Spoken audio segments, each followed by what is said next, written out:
Hello, everybody. Welcome to Salon Conversation, the podcast. Really lovely to have you here. I'm always thinking about some way I can shift your belief and have you understand that you have the power. You have the power. It's incredible, right? And so today I want to talk to you about clients that bring clients, like where the good guys come from, right? So word of mouth is a term. I don't know if it's used all over the world, but it's certainly an Australian term. It's where do your clients come from? And the answer can be word of mouth. And that's okay, but I reckon we can do better. Word of mouth is like, oh yeah, just I don't know. Actually, they just show up.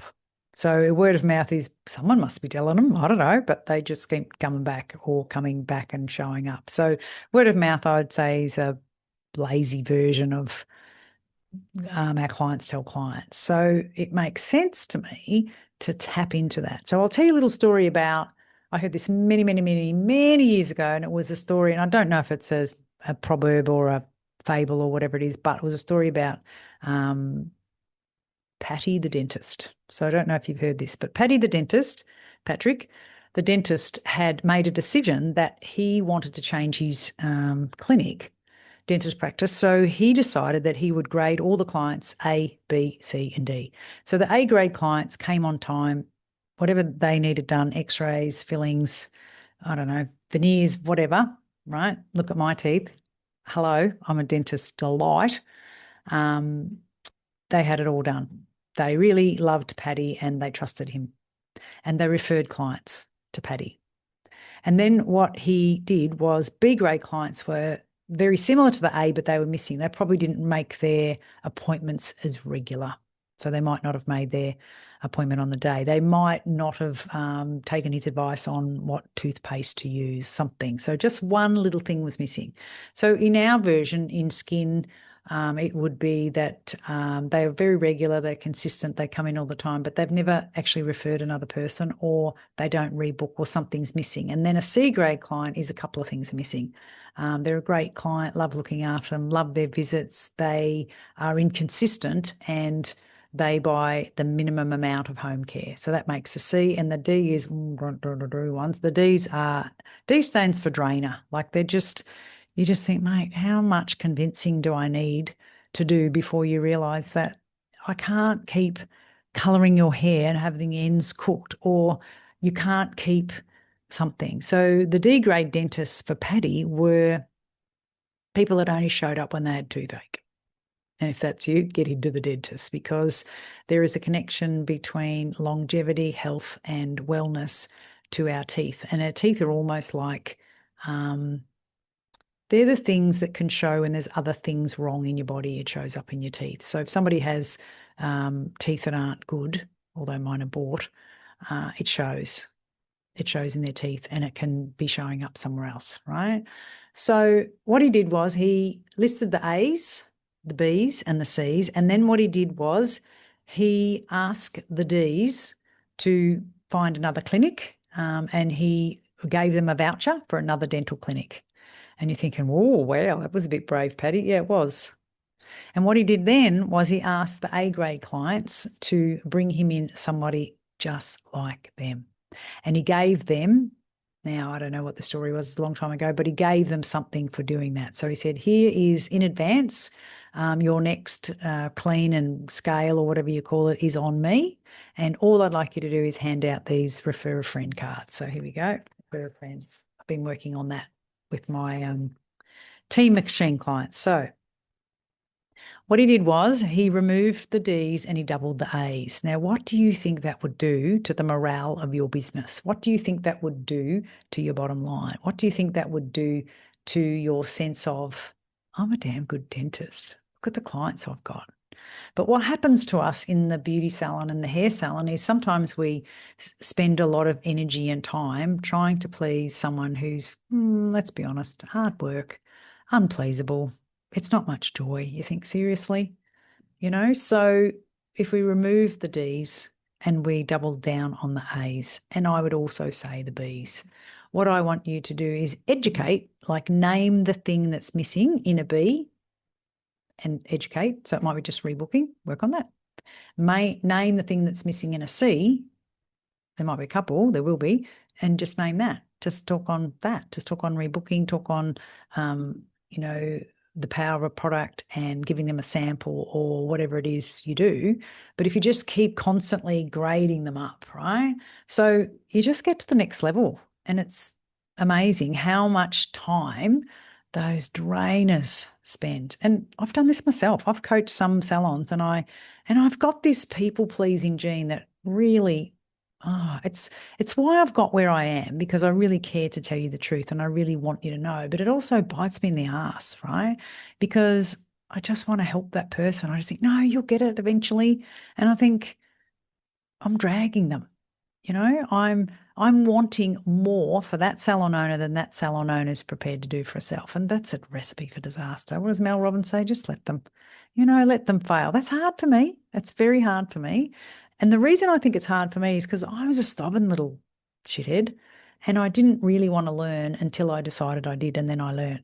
And that's a very, very solid ADHD trait. I'm only interested in what I'm interested, and when I'm interested in, I nail it. But to get in front of me and get my attention, you have to be smarter than me. You have to be really good at selling me the solution, and you can't fluff around, because the minute I hear something, I think, well, that's crap. I'm off. I switch off, right?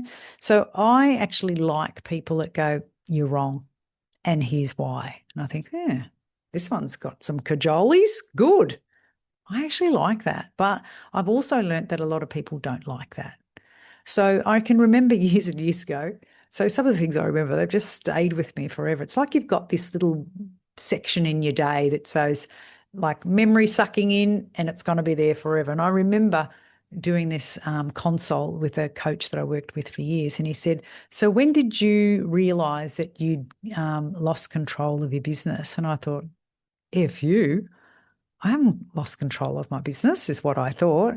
And I said, I don't understand what you mean. What do you mean by control? He said, well, you're paying team members who are not performing and you've been doing that for some time. That would be, it's only my opinion, of course, is that would be that you let control of your business go and you're happier to please people on a personal level than you are to run a successful and grow a successful business. And I thought, I won't say the word I thought. And I went home and I couldn't think of anything else. And I thought, I don't want to say it, but right, he is absolutely on the money. When did I decide that her feelings or her shitty night's sleep or her coming to work late or her sulking about the boyfriend or whatever, when did I decide that I wasn't going to address that and I was going to let that white ant my business and I was going to let a client get a very average service because of her shitty attitude? And he was right. When did I decide to give over? I thought, wow.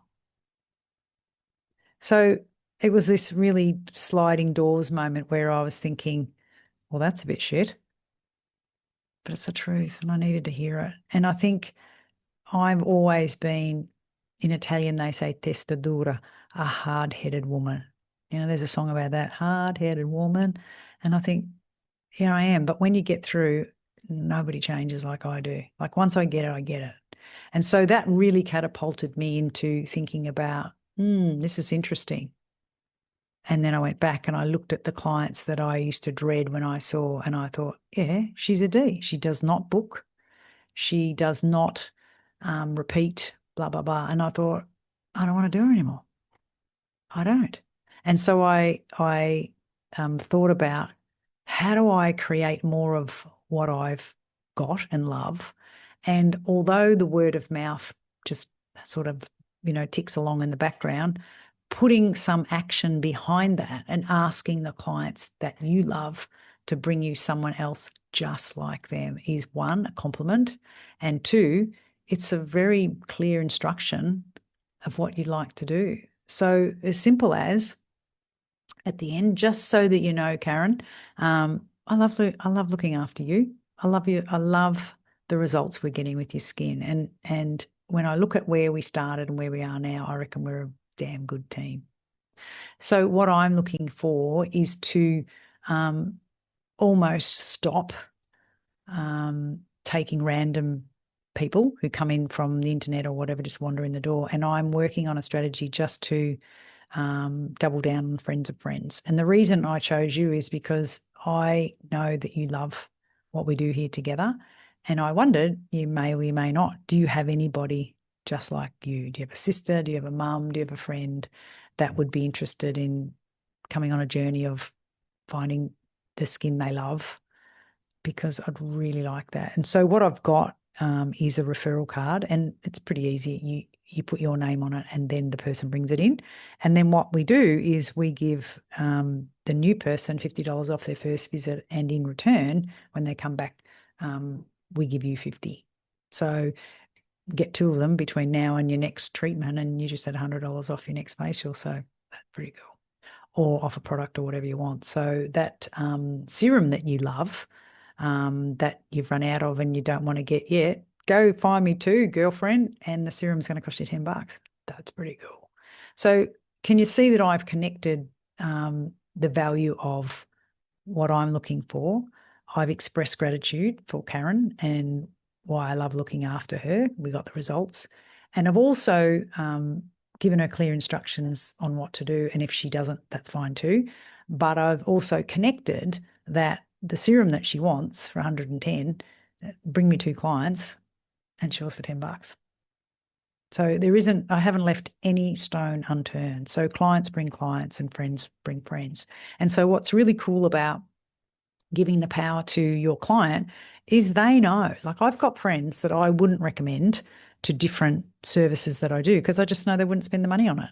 And then I've got other friends who ask me, and I know they'll spend the money on it because I know what their values are. Simple, So your client that loves you, knows you, likes you, and trusts you I believe, is the fastest way to repeating more of the above. Now, you can think about how that might go well. You can think about how there might be too many. There won't be. You can police it. Like it takes weeks for it to work, because even if I give this to Karen and she's got to give it to her sister, and then her sister's got to come in, she's got to be regular, she's got to have the service and make a booking and whatever. And you can also police it at the front desk, and you say, we take, thank you, I'm really pleased, we take 6 of those a week. We take 60. I don't know, do what works for you. But it's really a powerful strategy, and everything is figure outable. And I've never had a person who's had like 100 in a week and blow up their business. It doesn't work like that. The other thing is you need to be really clear that your team members can recommend products, can deliver a full and remarkable solution, and they can upgrade a client from a single service to an ongoing package. Because if they can't, then it's not a good idea, right? So these are all the challenges that we face. So you've got to be very careful that you've got the right team and they can do those 3 things. They need to be able to attract, which this is doing, deliver, full and remarkable, be the expert, deliver an experience, and convert to a repeat customer. And so this is about attracting, and it's about converting as well. But the middle and the most important piece is what happens in the middle. Because if someone comes to you and you recommend it and it's not good, not good. You've just advertised something that's not good. So it's a privilege to be able to make these flyers for your team members. I actually put their name on it, the salon name, and then I put the stylist to ask for, or the therapist ask for me, and you hand it out. You just test it, and it's absolutely gold. But like everything, you have to do it every time. You can't just do it when you feel like it or when she's in a good mood. It's every client, every time, and that gets the best results. So it's just this little thing that hums away in the background, and it's so about delivery, so about delivery. It's not salesy. It's just I don't know, you might be interested in finding $100 off your next visit. Now, depending on what it is, if it's a high-end service, it could be $100 off hair extensions, but it's a full head of hair extensions. It could be $20 off your first lash whatever service, depending on what it is. Like it's got to be proportionate. I couldn't care if I did every client the first time for free. I really couldn't, because my ability to ask the right questions and to reveal to a person what's standing in their way from having what they want, dead easy for me. Absolutely dead easy. I just ask, what do you use here? Shampoo. What do you use when you get out of the shower? And what do you use when you come into the salon? Those 3 questions absolutely nail where a person's at. So if they're using Pantene, no heat protector, and a box color, apart from sweating and thinking, right, and there's a way to explain, you go, okay, so here's your challenge, right? When you use a box color, it's impossible to only get the new growth. So you're overlapping and overlapping. So imagine painting a chair 20 times. It's going to have a lot of paint on it. Very difficult. It's uneven. And imagine the big companies that sell those products in supermarkets, huge marketing budgets. They use celebrities and pay them a mecca. And so what I feel is that the budget for that is huge, and the budget for quality ingredients is minuscule. So the problem is you're coating your hair with a silicone, which makes it really hard for me to do the color work and what I want to do. And even though the slogan says it won't happen overnight, but it will happen, they actually refer to fucking your hair, right? So that you just go, it does nothing. And that's because it's had layers and layers and layers and layers of what I call slip factor, which coats the hair. Now, some people would say, nah, don't care. I love my Pantene. Good. My fructus, good. Not my client. I cannot be everything to everyone, but it is my job to educate people and just let it go. That's it, right? So your version in beauty is very similar. What do you wash your face with? What alphabet do you use, as in what A, Bs and Cs and Ds do you use, if any, sunscreens, all of those things, and exfoliants and all those things. And then what are the big guns? What do you have done when you come into the salon? So that's how you find out if they use a box color. And when they say what they do is, as far as when they come into a salon, Botox is not a skin treatment, by the way, and neither is filler. All right. It's a change, but it doesn't fix the derma layers. I'm not a beauty therapist, so give me some room to wriggle here. It fixes nothing. So now we're using something from the supermarket, Oil of Ulan. We don't have any of the alphabet, and we're not using anything. So I just think, wow, this is really exciting. And although you are at a -5 when it comes to access to the tools that can make your skin amazing, or access to the hair that will make you Kim Kardashian shiny, beautiful hair, you're a -5. But the good news is it wouldn't take much to get you back up on the score and get to at least a +5, but it's going to take some time. But you know what? Who cares? Let's start, right? So can you see that I'm not condescending? I'm not saying I can't help you. I'm just being really honest at where you are. And so if you meet people where they are, you wow the socks off them, and then you say, give me a friends. That's it. So cool. Right. So hopefully that was helpful. And of course, just reach out, follow. It's any way that I can help you. I'm more than available. Love a good chat, as you know. And if I can help you, I'll help you. So bye for now.